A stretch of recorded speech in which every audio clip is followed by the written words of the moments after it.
Another season for Houghton baseball. We're here with head coach Brian Reitnour, who is coming off probably, not arguably, the best season for you as a coach and best finish for the team during the regular season, second place finish. Got into the tournament. That didn't end up as well as you guys had hoped, but talk a little bit about your 2021 season and what that meant for this program. That was a great season. It's one that I'll always remember. We had to overcome a lot, as did most institutions during a COVID year. Not allowed to travel outside of New York State. Never knowing what might happen. We played several games where we had a few players that either had true positives or false positives, and we had to play with a limited roster. And I think the team developed some tremendous grit. We won 8 one-run games. We battled throughout. We won 10 games in our last at bat. So I was really proud of the way that the team developed, the way that the culture has come to fruition, just the things that we've done to exemplify what we always wanted. And I thought that team just put together a really good season. So I was very proud of that. We didn't graduate a lot of numbers, but we graduated a lot of really quality individuals who made impacts both on the field and off. And we definitely missed them, but I think they left a legacy behind them that is invaluable. So what did you see, obviously going through the summer and then starting your fall ball, what did you see during the fall that has you confident about those players stepping into those roles? Yeah, so we had a lot of young players on last year's team. And we only have 2 seniors on this year's team. And the growth and development in those young guys has been outstanding. They've improved a ton, particularly last year's freshman class. And quite honestly, this year's junior class really only has 1 year under their belt also, because the 2020 season was cut short. So I've seen a lot of development in our players. They've grown both in their baseball knowledge and their abilities. A lot of strength and fitness that they're just much more adept to being able to play at this level. So I'm excited to see what they can do this year. I want to ask you about particular players, but maybe just some areas of strength that you see, maybe position-wise, or just some things offensively, defensively, where you see some strengths for your team. Well, I think our pitching staff should be better this year, and I think that's one of the things that hopefully will carry us. We have the 3 main guys that carried us last season, Ryan Newtown, Hunter Kendall, and Jeremy Wilcox, who ate up the majority of the innings. All 3 of them are back, and we've added a few additional pieces that I think will really bolster our pitching staff. So I'm more optimistic this year about our pitching staff than I was last year, for sure. Jason Kaufelt is going to move into center field for us, and that I think we've always anticipated that he would move into that position, but obviously we had David Wessels in that position the last 5 years. So Jason will finally get his shot to play center field, and I think he's definitely going to provide some strength and leadership in our outfield.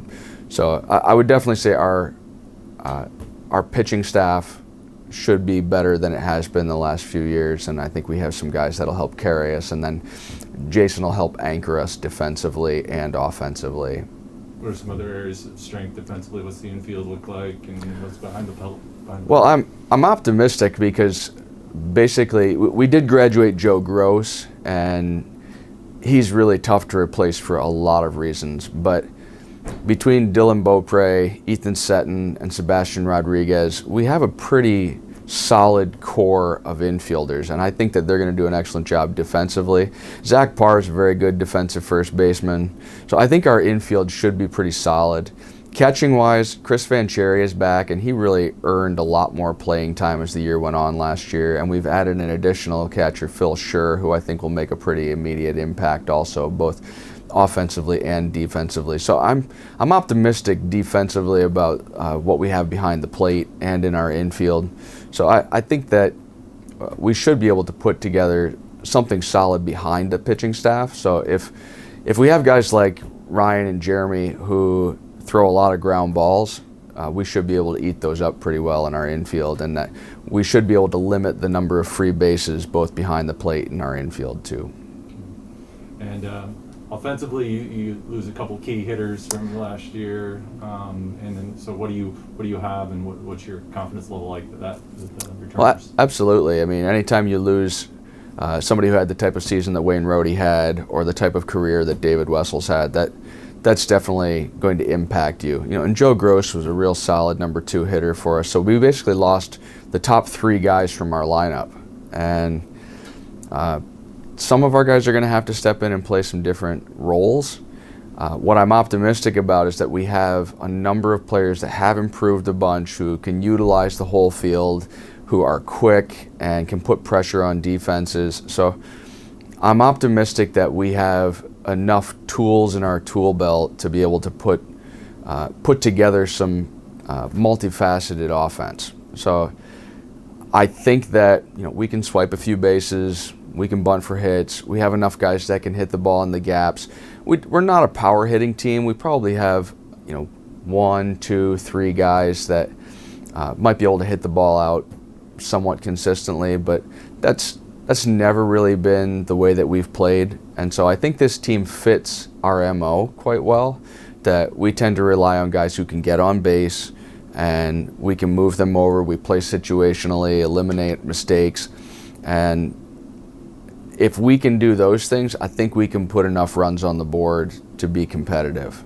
So I think that our pitching and defense is going to be a little bit more of a strength, and we'll scrap for runs, but I'm a lot more optimistic this spring than I was in the fall because of the progress that a lot of our guys have made. I've been really pleased with how they're putting at bats together. And you'll put things together and see how things look next week in Florida. Right. What are you hoping you learn as you transition from Florida to coming back here to the to Empire A play? Well, we still have a few competitions on the team. We have a few positions where there's guys that are competing, and that's a good thing. Being able to elevate our level of play by creating competition is definitely something that we've attempted to do.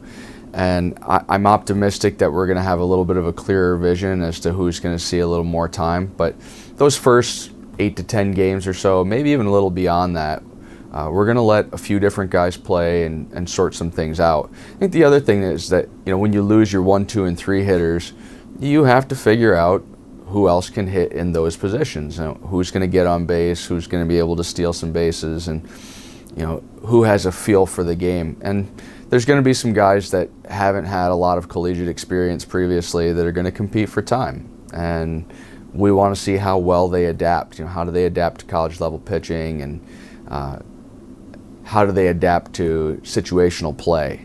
And so those types of things are things that we want to pick up in those first few games. So yeah, the first quarter of our season is definitely a proving ground. And then what's the landscape of the E8 look like for you? Well, St. John Fisher is always tough. They have been hands down the best team in our conference the last couple of years, and Utica has grown in leaps and bounds. Like, their offense is going to be formidable, and their pitching staff's gotten a lot better. Top to bottom, every game within the E8 is competitive and it's tough. And I think for the most part, with the exception of some of the games that St. John Fisher plays, the rest of us kind of duke it out. And obviously, the rest of us are trying to raise our game to the level to be able to compete with St. John Fisher.